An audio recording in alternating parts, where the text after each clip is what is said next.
Ya estamos a miércoles, es el último día de este mes de mayo que nos ha venido desde luego lluvioso y eso son magníficas noticias. Parece que van a continuar también de alguna manera, aunque de manera intermitente, las lluvias. Luego nos lo contará Penélope Maestro, será nuestra cita, por supuesto, con el pronóstico del tiempo, pero además de todo eso, como cada día, tenemos muchas más cosas que ofreceros aquí en Levante Televisión. Estamos en Comunitat Valenciana en directo, en tu tele de proximidad, para arrancar el programa de hoy.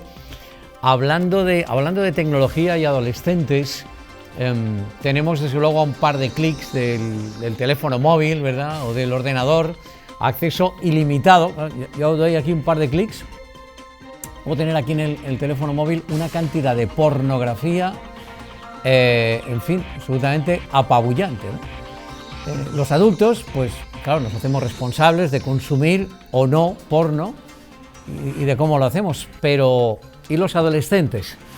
¿De qué manera están consumiendo ellos y ellas la pornografía? ¿Cómo les afecta en sus relaciones sexuales? En la manera en la que perciben la sexualidad. ¿De qué estereotipos violentos o extremos les está mostrando determinada pornografía que hay desde luego en las redes? ¿Y cómo se está normalizando o puede normalizar ese porno extremo, en fin, violento, incluso el comportamiento de nuestros adolescentes en el sexo? Y por nuestra parte, como padres, ¿qué hacemos? ¿Qué podemos hacer para supervisar, para controlar, para limitar el uso que hacen los adolescentes del porno y de sus consecuencias, cuando prácticamente todos los adolescentes tienen su teléfono móvil? Bien, pues no es cosa menor y nos lo cuenta el doctor Jordi Rollo. Es un especialista en adolescentes, es psicólogo clínico y al que damos ya la bienvenida, Jordi, con mucha preocupación porque sé que este asunto preocupa a muchísimas familias. ¿Qué tal, doctor? ¿Cómo estamos? Bienvenido. Un placer. Buenas tardes. Muchísimas gracias por vuestra invitación. Nada, un placer desde luego para hablar de este concepto que la verdad que me ha sorprendido, doctor, de adolescentes hipersexualizados. Ahora hablaremos más allá de la terminología. Lo que queremos poner encima de la mesa es esta cuestión de la relación de los adolescentes con el porno. ¿Te parece que un consumo, claro, quién soy yo para calificar si es excesivo o no, pero bueno, desde mi punto de vista, excesivo de porno por parte de los adolescentes, de algunos, ¿qué expresa, doctor? Tal vez un malestar, que emocionalmente les puede faltar algo. ¿Qué encuentran los adolescentes en esas vivencias, digamos, de porno online? Bueno, en primer lugar, algunos datos, ¿no? Sabemos que la visualización de la pornografía se inicia entre los 8 y los 12 años y en edades más avanzadas, entre el 13 y 17 años, prácticamente un 70% son adolescentes que consumen pornografía. Pero fíjate una cuestión curiosa, solo el 30% de las madres y de los padres supervisan la actividad que tienen los hijos en Internet, en las redes o en los videojuegos. Por lo tanto, la primera pregunta es si esta visualización de pornografía no la supervisan las familias y tampoco las escuelas, ¿quién la supervisan? Pues probablemente ningún adulto. Y en ese sentido, pues tenemos que tener en cuenta que hay diferencias de género muy importantes. Mientras los chicos de estas edades, 13 y 17, ven el doble de pornografía que las chicas. ¿Por qué? Porque finalmente es una pornografía especialmente diseñada para ellos. En cambio, las chicas, la visualizan básicamente con objetivo, aprender. ¿Y aprender qué? Aprender gestos, aprender expresiones o aprender lo que se espera de ellas en sus relaciones sexuales posteriores.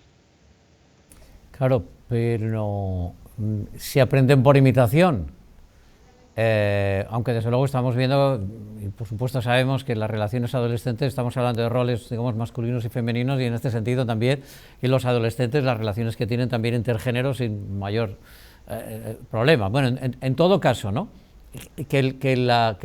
Las adolescentes, especialmente, como nos dices, consumen menos pornografía y lo hacen, digamos, esa idea de aprender un modelo.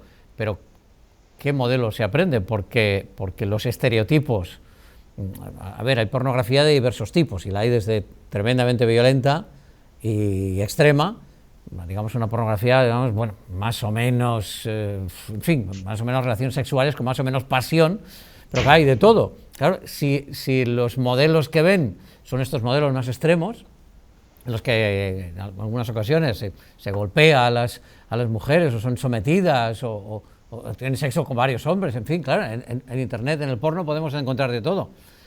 ¿Pueden, digamos, estas niñas, estas chicas jóvenes, asumir eso como un modelo, no diré normalizado, pero bueno, se supone que es lo que tienen que hacer? Bueno, la palabra que has utilizado, que es normalizado, es una palabra que se ajusta bastante. Y siguiendo un poco con tu idea, si me permites la simplificación un poco caricaturizada, pues hay tres tipos de porno. Lo que podríamos llamar un porno blanco, que es básicamente, sea homosexual, heterosexual o bisexual, es un porno basado en el sexo oral y en el coito, en la penetración.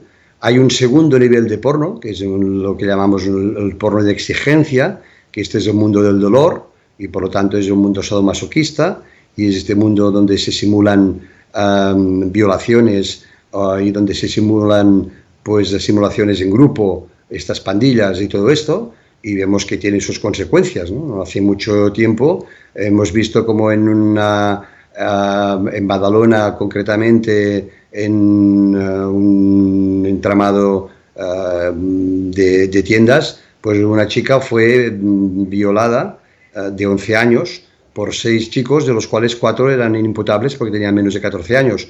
¿Dónde han aprendido estos chicos? ¿Cómo reproducen este tipo de comportamientos si no es desde la pornografía que han visualizado en Internet? Pero hay un tercer grupo, la que llamamos de alta exigencia, que es donde aparecen colectivos vulnerables, como pueden ser pues, los menores o como pueden ser personas con discapacitación física, psíquica, sensorial, o incluso pueden salir pues, animales y todo el mundo de la zoofilia. Entonces hay una pregunta, que es que aunque la pornografía en España está prohibida hasta los 18 años, es notorio que los chicos pueden acceder a ella con bastante facilidad, simplemente diciendo que son mayores de edad y que pueden llegar a acceder a todo este tipo de pornografía. Por lo tanto, ¿qué aprenden? Nosotros pensamos que más que aprender, esto les confunde. Y la pornografía es una gran confusión. ¿Por qué? Porque en toda su historia la pornografía ha separado completamente las emociones, el amor, del sexo. Por lo tanto, en la pornografía más blanca lo que vemos es gimnasia y en la pornografía más oscura lo que vemos es psicopatología. Por lo tanto, que los niños y los adolescentes puedan acceder con la facilidad que acceden, pues es evidente que esto va a impactar en su evolución y en su curso emocional. Precisamente por esta razón, mañana en Madrid, en la sede de la ONCE, pues vamos a llevar a cabo una jornada interdisciplinaria donde participaremos profesionales de la salud, psiquiatras, psicólogos, enfermería, profesionales del mundo de la escuela, profesionales de la justicia, políticos y también universitarios y empresas tecnológicas para poder hablar de este tema. Adolescentes hipersexualizados, una expresión de malestar emocional, porque es evidente que la Internet no ha inventado la pornografía, pero lo que es evidente es que la ha catapultado, porque antes de los teléfonos móviles, pues el uso de la pornografía era mucho más minoritario del que es actualmente. Y esa es la gran pregunta. ¿Hay límites? ¿Tendría que haberlos? ¿Quién tiene que poner estos límites?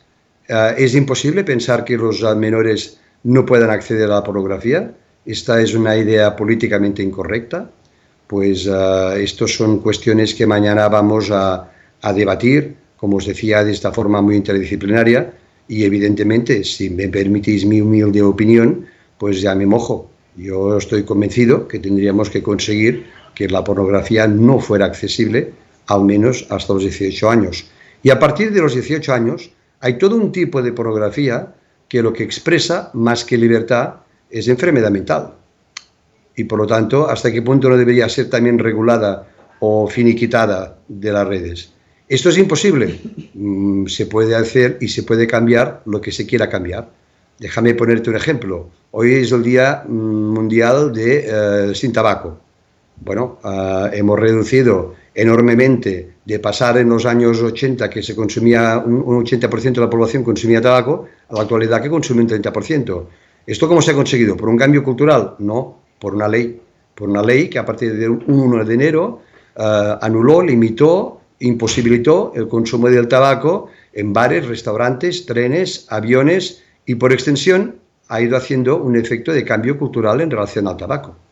Por lo tanto, también había industrias tabaqueras muy importantes que no querían esto.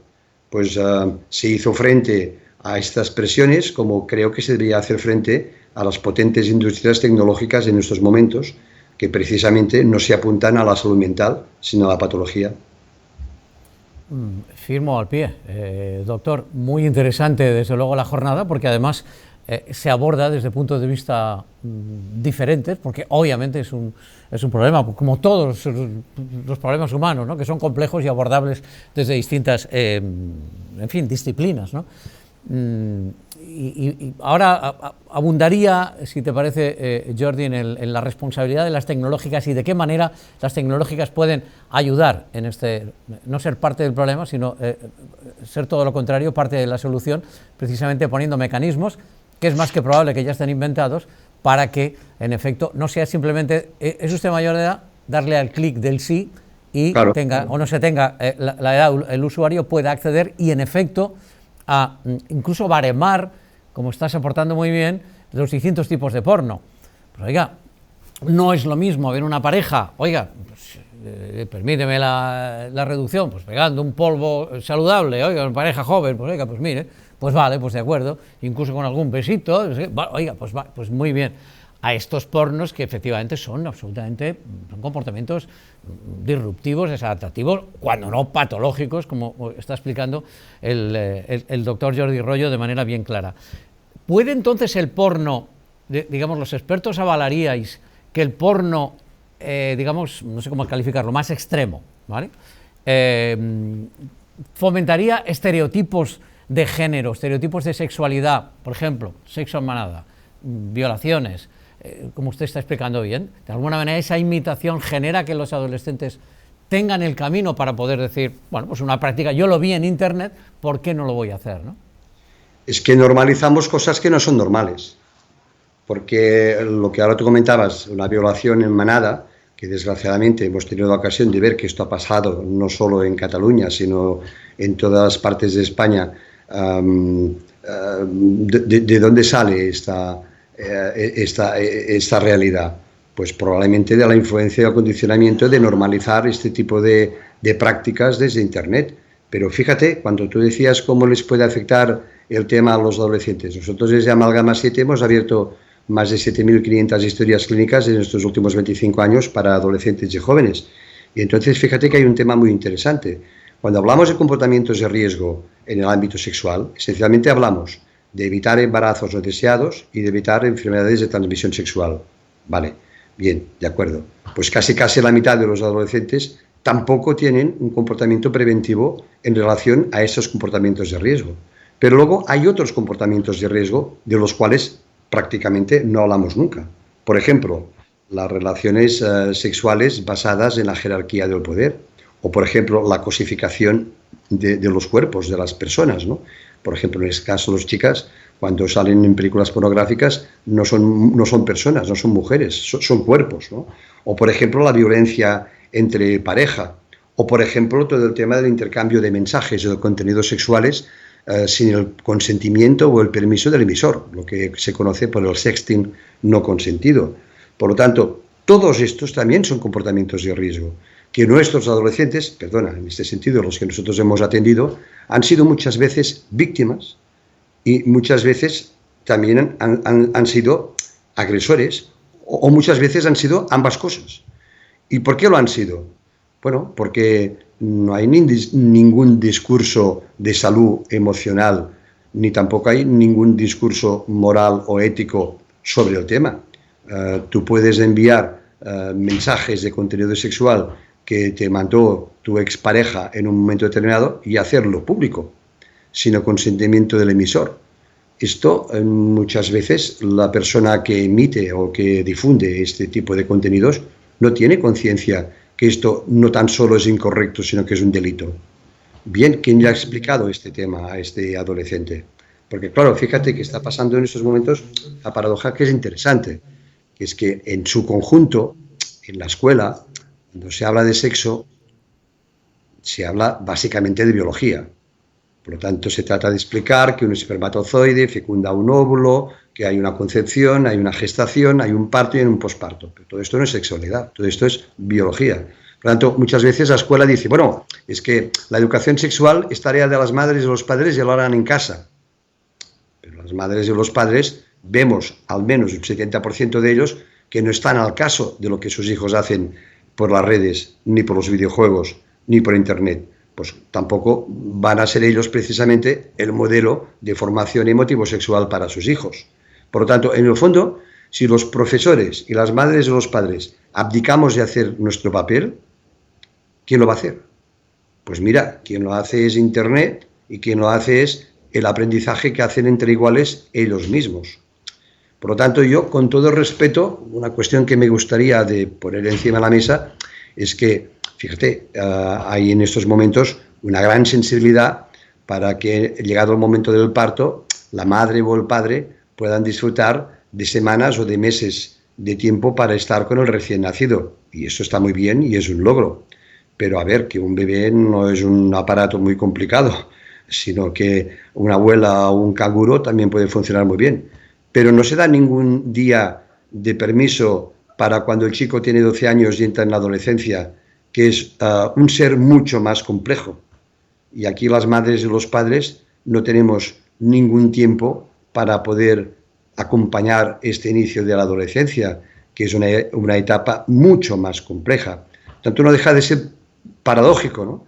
Hemos luchado para estar con nuestros bebés y no luchamos para estar con nuestros adolescentes que nos necesitan mucho más.